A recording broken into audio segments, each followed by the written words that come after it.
What's up everyone? In this video today, I want to talk about the differences between a good shooter and a great shooter, and also discuss a little bit as to how to go from being a good shooter to being a great shooter. See you in a second.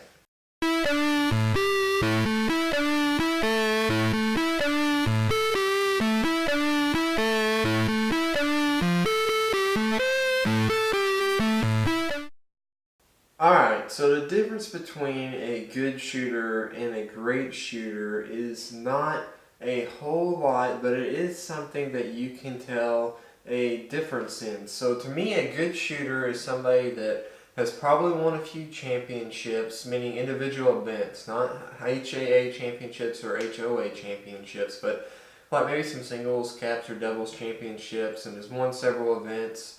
Will break some high 90 scores, but is more consistently around a low 90, kind of teeters below that 90 mark quite a bit, has a little bit of a problem consistently breaking in the mid to high 90 range. They're a really good shooter, but they're just not quite at that next level yet. They kind of have a little bit of inconsistency, won quite a bit, but just not there yet, And then the great shooter is somebody that in all three disciplines, it's very rare for them to break below a 90 in their score. They've won championships in singles, caps, and doubles. They also are in the top 10 consistently every high overall event they go to, and they finish high in the high all around. They're in the running as far as a one-day tournament. They're in the running for the high overall virtually every time they shoot. They typically will win at least one event or come exceptionally close to winning an event every tournament they shoot at, and they're always in the running for their category and class. Say if they shoot a 15 event tournament, they're probably going to be in the running for that 12 or more times, really close to getting it within 2 or 3 targets. That's kind of some of the differences, I think, between a good and a great shooter as far as the characteristics that you see. Now, as far as actually watching the two different types of shooters, I think that you can look at them, and probably the most notable difference that you'll see is the quality of the breaks. So what I mean by this is whenever you're hitting the target, a lot of times you'll either see it gets chipped, or it's just a big old smoke ball, or it's broken half. That's what I mean by breaking the target. So a great shooter, probably on 95% of their targets, they're just smoke balls. They just really are breaking the target hard. You're seeing that black smoke. You're not seeing them chip around a lot. A good shooter, you're seeing a lot more chips. They don't consistently break the target hard. But maybe breaking the target consistently hard, say in the singles event, but then the caps event they're not, in the doubles event, maybe the front 50 yard, they do break the target really hard, and the back 50 they don't. Kind of a little bit of inconsistency in that arena. You also, if you watch their fundamentals, such as their stance, maybe they're not always getting that set right. A good shooter, they're not really consistently executing the fundamentals, whereas a great shooter, it's more of a rarity that you actually see them make a mistake. They're always consistently executing. So that's kind of some of the differences, I think, between these two categories. And I think that there's a lot of people that end up scratching their head saying, how do you go from good to great? How do you become one of the guys that's always consistently in the running for the events that they're shooting at, always consistently top of the leaderboard when the tournament's done for the week? They're always really just right there at the top, breaking consistent scores, consistently breaking the target hard, executing your fundamentals. And so I want to kind of cover this and cover some of the things that you can do to kind of bridge the gap and go from being a good shooter, if that's maybe where you're at, to being more of a great shooter, that consistent shooter that's consistently winning. I think some of the things that you have to focus on is your practice.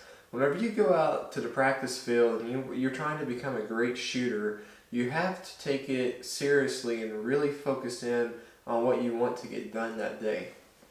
So for example, let's say you feel like you're a great shooter in singles, but your handicaps and doubles game, maybe that's not where you want it to be. So you have to ask yourself the question, what can I do to make my handicaps game better? What can I do to make my doubles game better? And maybe what's the difference between singles that I'm shooting great at? Maybe I'm not shooting as good in caps and doubles. What could be the difference there? What's the common denominator between caps and doubles that's causing me not to be as good as I am in singles? Kind of ask yourself some of those questions as to if I were to be a great shooter, what would I need to be doing differently than I am now to accomplish that goal so that I can break those high scores consistently? So practice is a big part of it. Really focusing in on the fundamentals of the game, executing those consistently. And practice is not necessarily about your scores as much as your fundamentals, because if you're fundamentally sound shooter and you're always executing those things well, like keeping your head on the gun, following through the target, getting your stance set right, getting your eye set point right, getting your hold point set right, and all the other fundamentals that are out there. If you're consistently executing those things, the scores are going to take care of themselves, and you're going to break good scores most of the time. So ask yourself, how can I get better at those things? Another trait is, and we already talked about this, breaking the target hard. I think that I see new shooters, and I was guilty of this too when I first started shooting, that we focus on our scores so much that we're not really focusing on the break quality.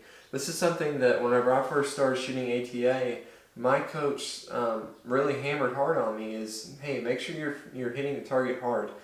He'd actually go as far as to say, I'd rather see you break 23 hard targets instead of running 25 straight and chipping them. So, make sure that you're breaking the target hard, and that's just telling you that you're doing everything right. It's like getting it perfect. Whenever you break the target hard, that's a good indicator that you executed everything perfect. Whenever you're chipping a little bit, maybe there's something that didn't go right there. You need to figure that out before it's going to cause you to drop a target. And it could be something like just the wind caused the target to move too. So you have to have the ability to analyze those things, and that's where reading your breaks comes in.